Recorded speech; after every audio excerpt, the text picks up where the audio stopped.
Hello, everybody, and welcome to our second installation of the Silence of Savoir. As always, we have an amazing guest today, Professor David Webb. Professor Webb has received his education in physics and continental philosophy.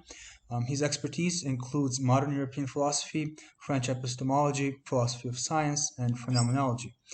He covers thinkers such as Michel Foucault, Michel Serres, Gaston Bachelard, Jean Cavaillé, Martin Heidegger, and Emmanuel Levinas. Professor Webb has written two books. One of them is called Foucault's Archaeology, Science and Transformation. Hopefully we'll talk about this book today more extensively. He has also written another book called Heidegger, Ethics and the Practice of Ontology. Professor Webb has over a dozen book chapters and articles in different journals. And he has co-authored and written an introduction for a translation of Michel Serres' book, The Birth of Physics. Thank you, David, so much for agreeing to this talk. Today, I'm hoping we would talk a little bit about Foucault, mostly focus on Foucault, his historical method, his archaeology, and then I was hoping we would move on to Michel Serres, who you also mentioned in your book on Foucault's archaeology, and discuss Serres' atomistic theory of atoms, how they're different from our classical conception of mechanistic theories, and then just overall remarks on what Foucault and Serres can contribute to our modern understanding of science. So once again, thank you for coming, and the floor is yours. Okay, thank you. Well, so when would you like me to begin exactly? Right. Let's start with Foucault. What was his purpose? Why did he write his earlier books, his archaeology? Well, that's so many ways one could begin to begin to answer that.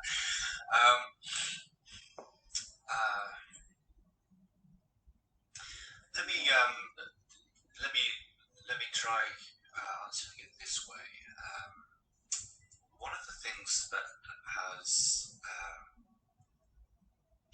one of the very interesting things in Foucault scholarship over the last few years is that a number of very early texts of his from the 1950s have been come to light and are now being published. And previously, this period of time had really been thought, I think it'd been thought of as a sort of just an early juvenile stage. And Foucault really begins with the history of cognitive history of madness in 1961. And but I think actually that's not quite fair. It's not quite true. Actually, reading some of these earlier texts and just finding out what's there, not all of it is fully published yet, begins to cast a slightly different light on things. And I mean, we know, of course, that Foucault was teaching psychology in that period. We know he wrote about psychiatry and mental illness. We know that he was closely involved with clinicians who are actually working with patients in mental hospitals. We know, of course, that he wrote the introduction to Bintvanger's treatment existence, a long introduction, much longer than the book itself. And so we know he was engaged with all of these questions around psychiatry and psychology and so on. What I think, I mean, there's many things, of course, there's so much very rich material there. But one of the things that I think comes out of this is that he's interested in the idea of experience. That's his problem, I think, experience. Now, I want to qualify that straight away, as philosophers do, by saying that I think Foucault is such an extraordinary thinker because there are so many things going on in his thinking, and he draws on so many different thinkers and problems and areas of thinking, that any attempt to say this is what Foucault is, this is the truth about Foucault, is misguided. So I'm not saying this is absolutely one thing, the only way to understand Foucault, not at all. But I do think it's an interesting way, should we say, to approach his work by saying, well, really, what is his problem? Experience. And then you can begin to see how that might connect up with his engagement with anthropology, for example. We can see how it would tie into his engagements with phenomenology, and it would also tie in with his work, for example, on the history of madness, and then the historical texts, which then lead up to the archaeology, to the order of things and the archaeology of knowledge. So I think it provides a nice perspective on Foucault's work. And it comes back later, because of course, much later on, he talks about experience as being really his problem. He talks about that again much later on, and he talks about the way that it's made up of questions to do with knowledge, questions to do with power, and questions to do with self-relation or ethics. So that all of those three axes are working together. But to go back to your question, then, really, why did you begin writing these books? I think he was fascinated by this question of experience, about how we become a subject that has experience and experiences the world in a particular way. He was fascinated about the question of how we can speak about this. What discourse can speak about this? Is this a psychoanalytic discourse? Is this psychiatric discourse? Is this philosophy? Is it literature? What is it? How can we talk about this? And with that comes the question of the stakes involved in choosing to speak about it in a particular way.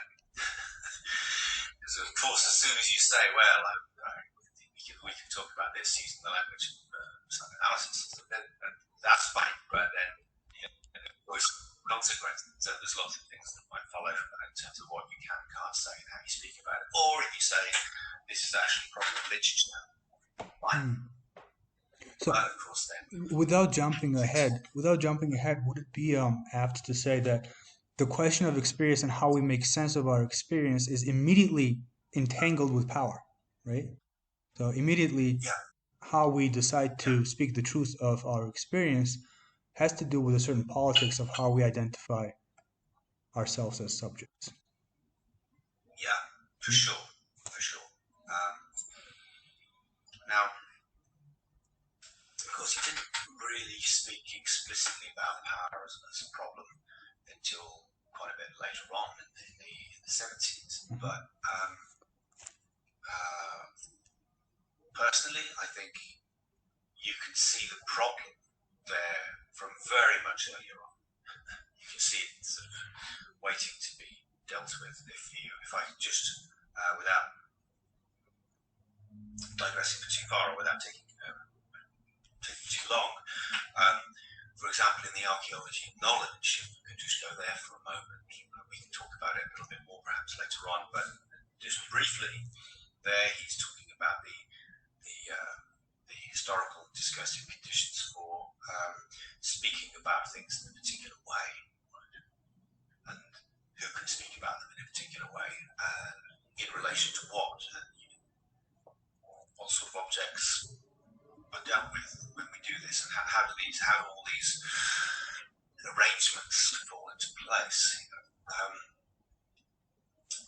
And as soon as you think about that, of course, you're very close to questions of power. Who has the authority to speak? With what consequences? About who? Whom? So already, I think you can see questions of power there. So I'm quite open to that idea. Although the problem of power wasn't articulated center stage much later on, yes, the question of power is already very close to his thinking from much earlier on, I would say.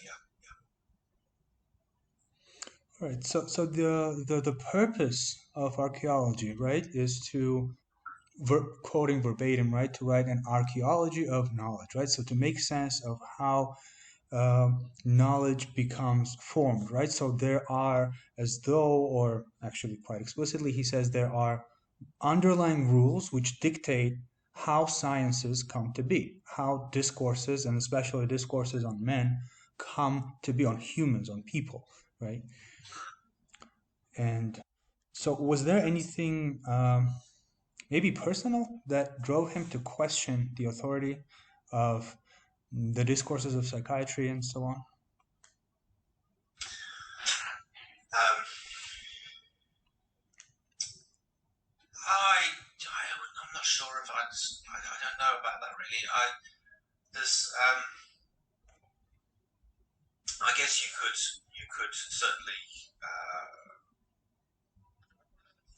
develop an account which looked at his personal sense of who he was and how he might become the object of science, become the object of human science, and what consequences might follow from that, what that might entail. I have to say, personally, I don't find that sort of route of looking through a biographical lens, if you like, most illuminating. But that may be just Right. I mean, that would kind of go against everything he has written, right? To just sit down and write like some sort of biographical or some sort of psychological reductive account of his work, right? We would have to. It would, yeah. Mhm. I mean, it really. I mean, it's to, for example, at the beginning, in the opening chapters, the opening sections of the Archaeology of Knowledge, he talks about how we want to bracket out, displace certain ideas which confer continuity and unity on history and the way that we think about history and the way that we do history, And one of those is the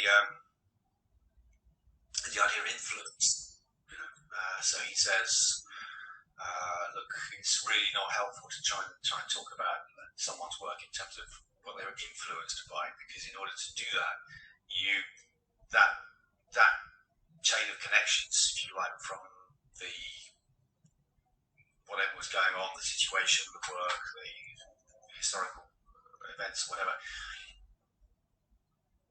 before it finds its way to the work, it has to pass through the mind, has to pass through the subject, the author, and then find its way back out into the work. And says, actually, we've got no idea how that works. It's just it's a discursive figure. Right. It's like some sort of a ghost It doesn't work. concept, We right? don't really understand it, and so it's entirely speculative. Really. So there are other better ways to do this. And I think the same thing would apply. We place too much emphasis on the biographical. Yeah. Okay. So you said the notion of influence, right? And for Foucault, this is a problem. Like you said, this is like a ghost concept, right? It doesn't. He said it's like this mystery concept that classical historians use to make sense of aspects of history that there may be.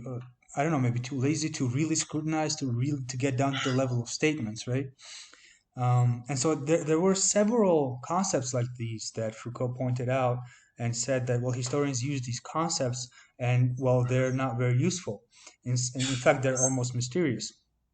And he called these unities of discourse, right? Discursive unities.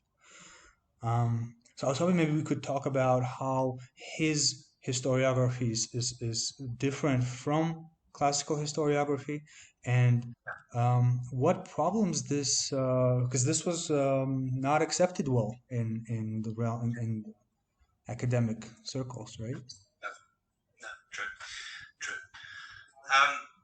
Yeah. So what is his alternative? Well, let's think about this. Let's begin to think about this in a couple of ways. One way is that he consistently resists the move to look at a discourse, a body of work, and say, okay, what we're really after is the meaning. So we have to decipher it somehow in order to understand the meaning that lies hidden behind it, which could be some secret core of the text or something, or it could be the true intentions of the author, whatever it might be, but there's something which lies behind the text. So he resists that move. So we're not dealing with meaning in that way. And we're looking at what there is. We're looking with the material itself, the text itself, the statements themselves, in a very surface way, if I can put it like that.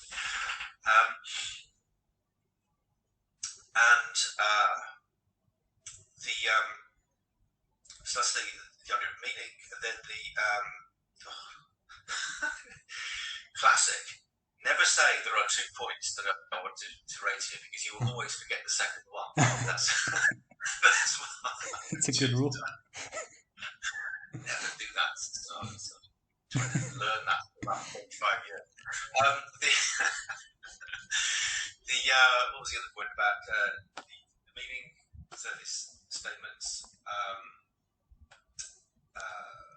Right. So, did this was this provocative to classical historiography? Right. At least, that was the question. Yeah. Sorry, I got myself really confused there.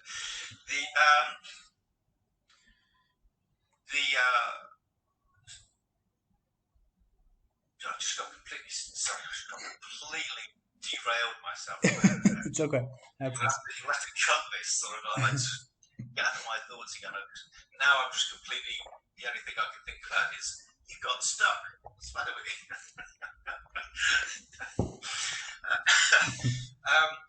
What was I thinking? Your question was about the difference between okay. Yes. Right. So the first point was about not looking for meaning, and then the question is, well, what do you do? Well, the question that really absorbs him is about the conditions for what is stated. Okay. So archaeology, in a sense, is a search for conditions, but in a very particular way.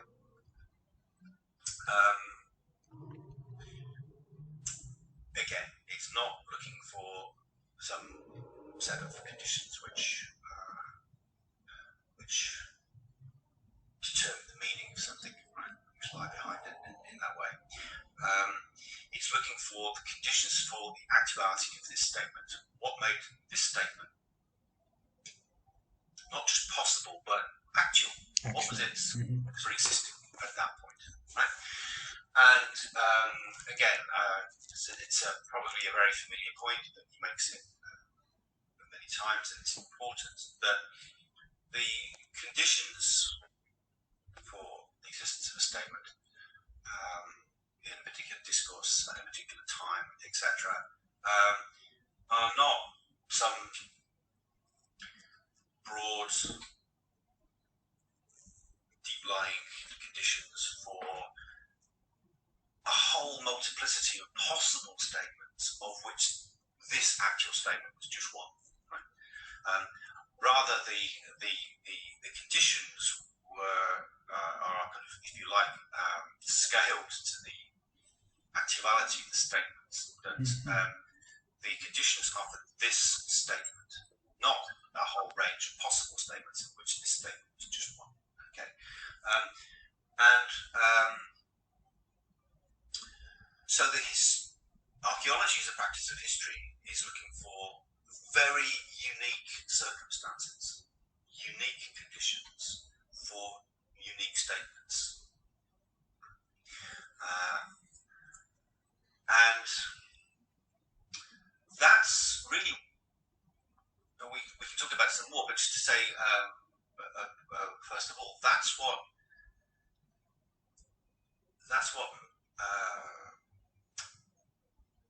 gives Foucault's work this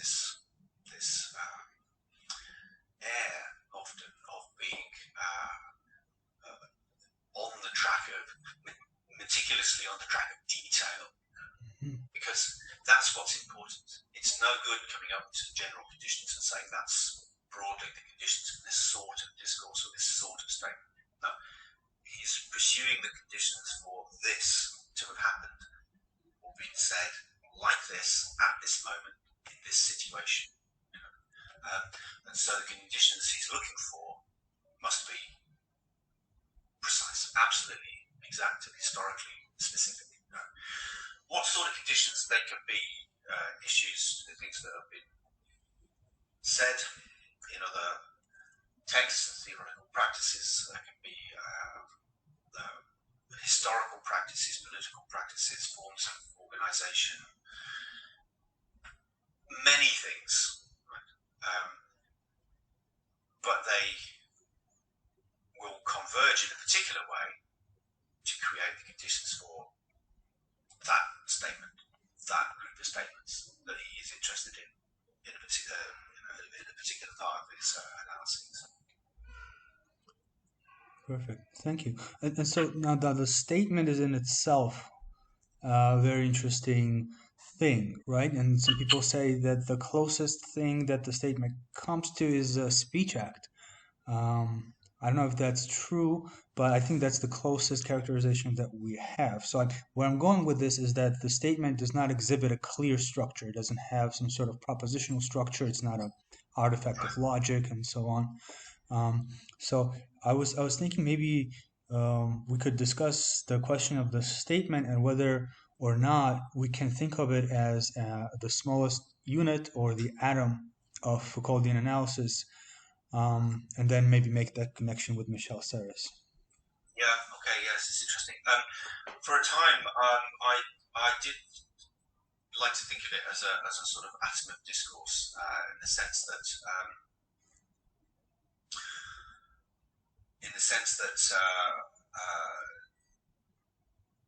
statements are the smallest elements within a discourse and a discursive practice. They can come together in certain ways and form groups and discursive connections and discursive practices in different ways and so forth.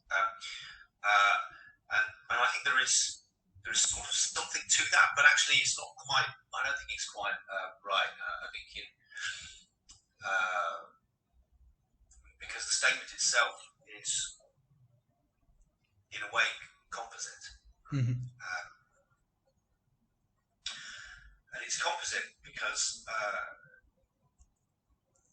although it just seems like a very minimal thing, it can combine a way of speaking, a way of forming a concept, a way of taking certain kinds of things as objects, the assumption about a subject position, construction of a subject position, a way of assuming the organisation of a topic or its connection to other things, and so on. Right? And all of these things can be kind of, they're not all contained in a statement as if the statement is some little kind of essential thing with all of these properties which you can sort of elaborate from it.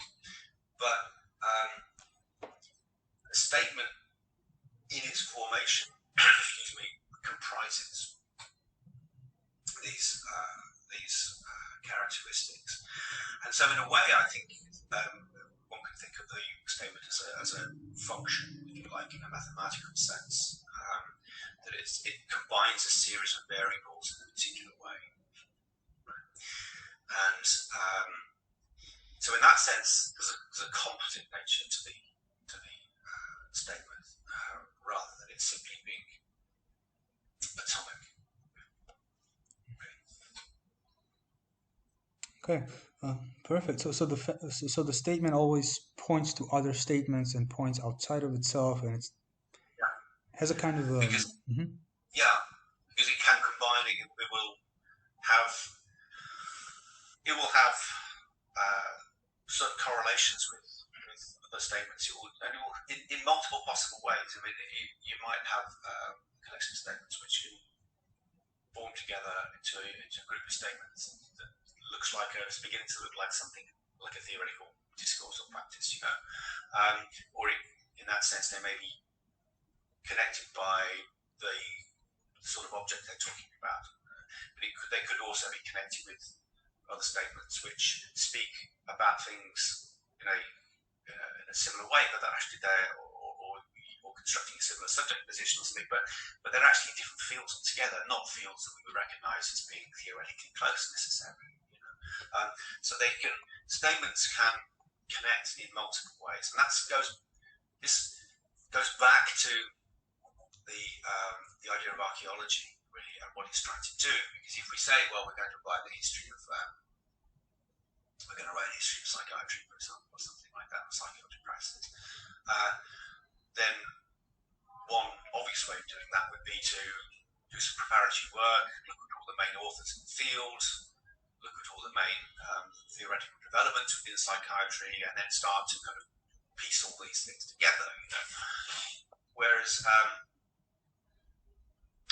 Foucault will, of course, do all that, but he's also looking at ways in which the relationship between a doctor and patient may borrow, perhaps, or kinds of relations from other practices which are not in psychiatry.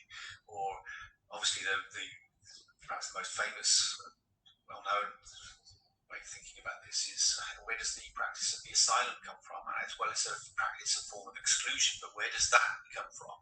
Where does that sense of separating a group of people from society outside come from? Where do the practices involved in that, the forms of observation, the forms of record taking involved in the practices which he can trace historically in silence?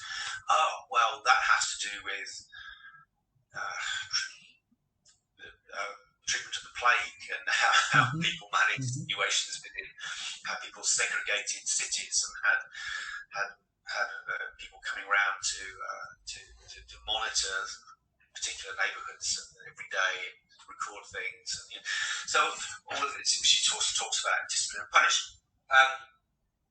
So again, you've got that sense in which, by thinking archaeologically in terms of the statement, it opens up a vast field for tracing connections which are sort of networked, shall we say, rather than tracing linear paths or more or less with maybe something else cutting across it here, but it's not a branch which comes out into a trunk which comes out into branches, something more like a network of statements and the practices that are associated with them.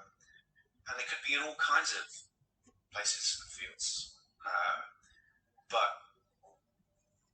And new things, new statements, new practices may arise not by developing the old statements and practices within a given discipline, but by suddenly connecting with something which appeared quite distant, and bang, something new arises, some new way of dealing with something comes into existence, and that's the moment he's trying to identify.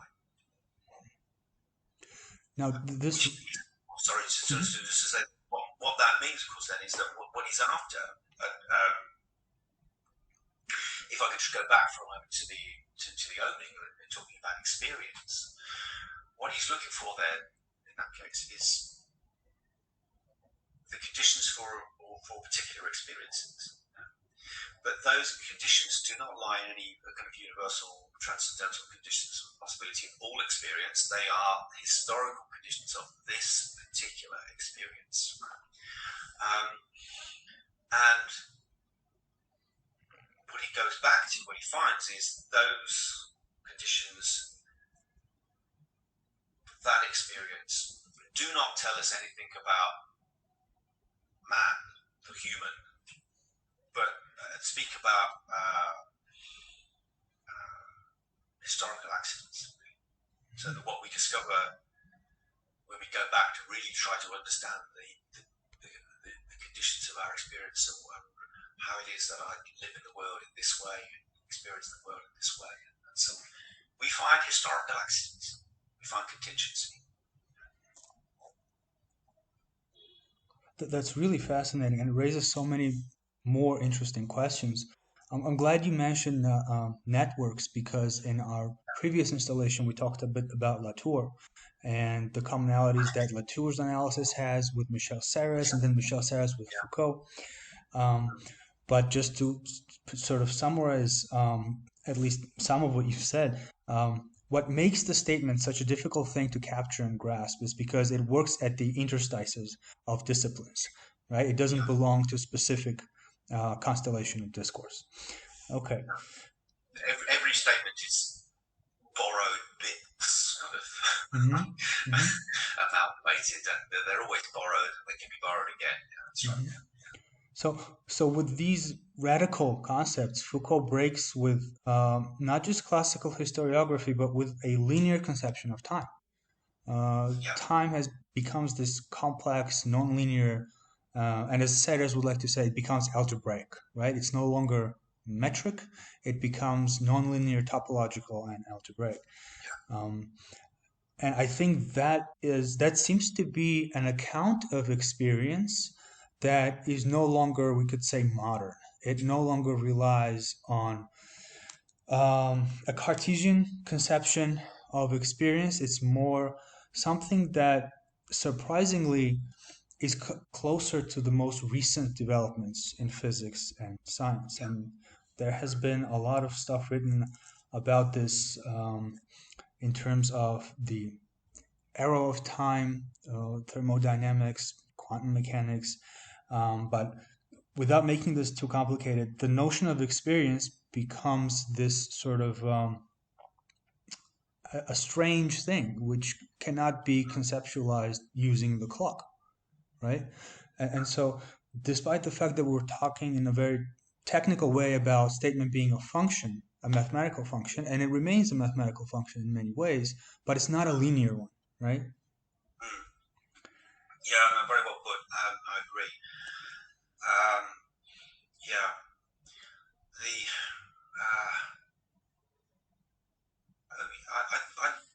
I like to try and think about these questions in a very simple way, if I can. That's just me. If I can't make sense of things in a very simple way, then I'm struggling. So I like to try and do that if I can.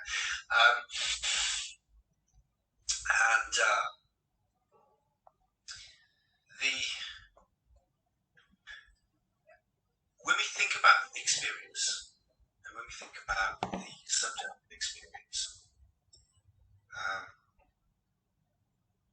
it seems to me that Foucault is inviting us to avoid two extremes. Right? On the one hand, we are not talking about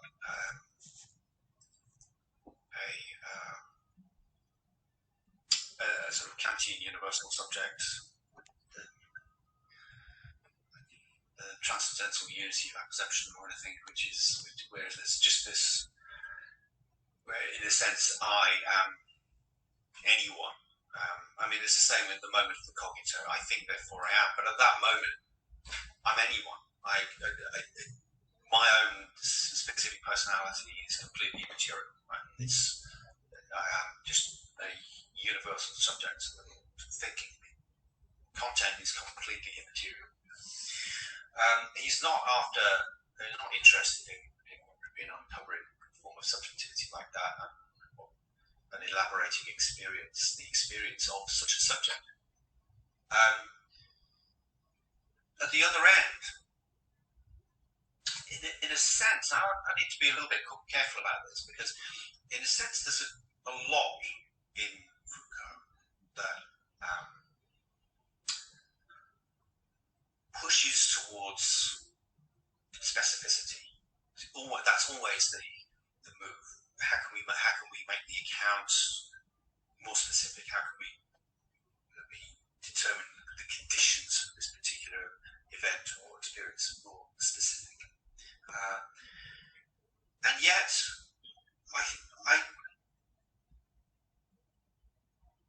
what we find when we think about this through archaeology and statements and the way you've just described it, Julie, is that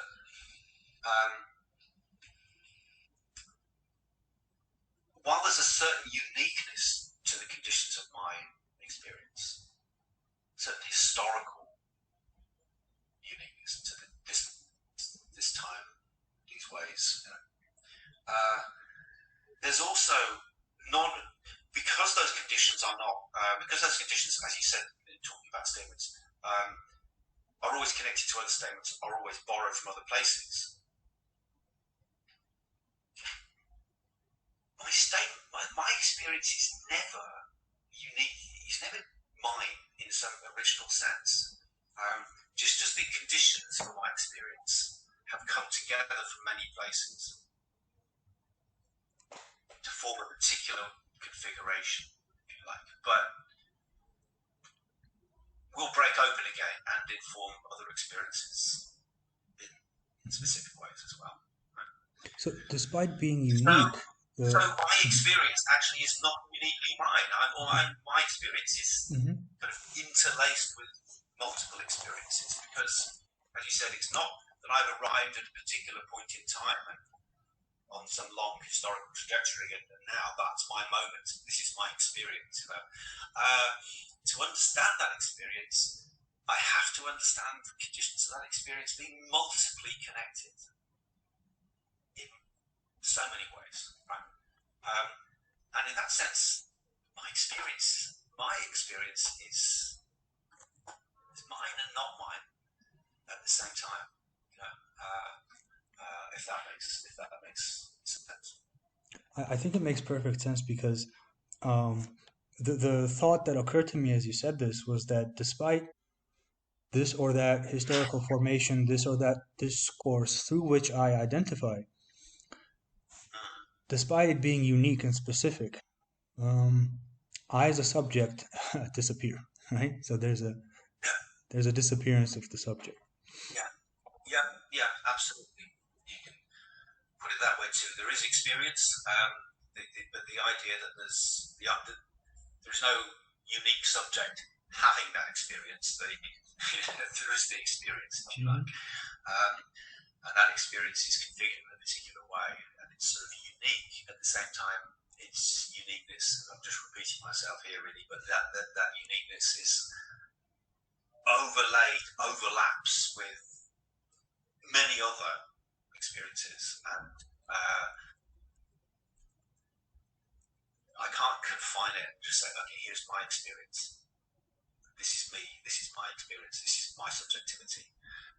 It's too dispersed. Dispersed is a good term to use.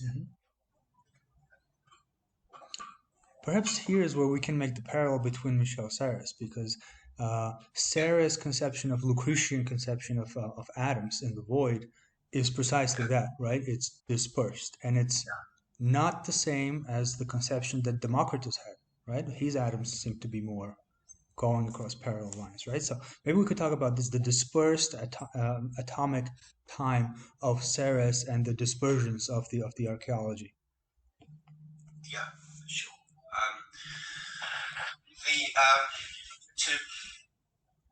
Let's just do a little thumbnail sketch of Lucretius here, and in particular Serres reading Lucretius, which is very careful, in my view, very faithful to Lucretius, although not one which is widely shared in the classics community. So Serres reads Lucretius not just as a poet. Lucretius, living in the 1st century before Christian era, Rome, wrote wrote De Rerum Natura, on the nature of things, and it's a quite a long text in 6 books, which covers covers the constitution of the universe in terms of atoms and void, the birth of worlds, how material order comes into being, how life emerges, morals, issues to the emergence of law in society. There's little excursions on something that looks a lot like evolutionary theory. There's sections on weather systems, the meteora, of course, which is a really important problematic for authors of that time. Meteora being those phenomena which sort of lie between heaven and earth. So weather systems and volcanic eruptions. And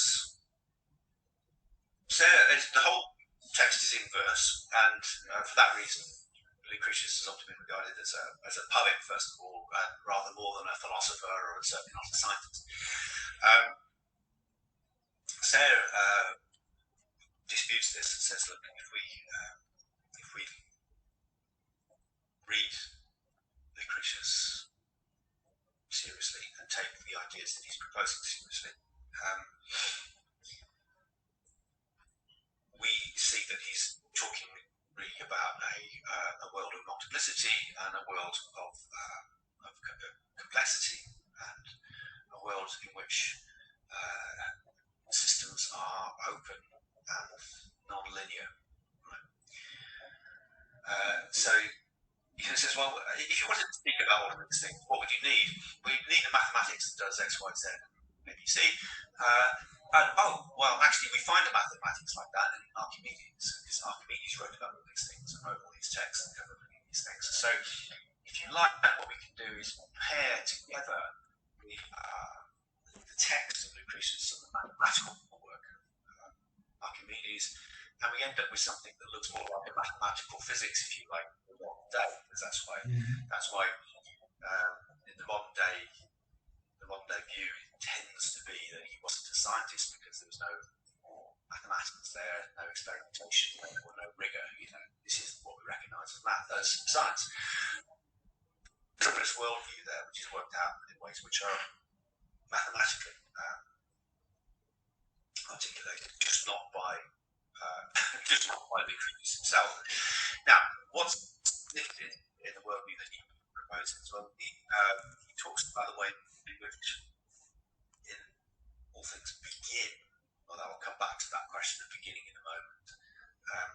With atoms raining down through infinite void. If you could imagine for a moment an infinite universe with atoms, infinite number of atoms, just raining down through this infinite void. Perfectly parallel lines. There is nothing. There is, if you like, complete disorder. It's a chaos of sorts. Right? There is nothing. But then, and this is the one of the most famous things in Lucretius, one of the most important things in Lucretius, is at a certain moment, and without any way of predicting where this might be, the tiniest deviation occurs, the Clinamen swerve. And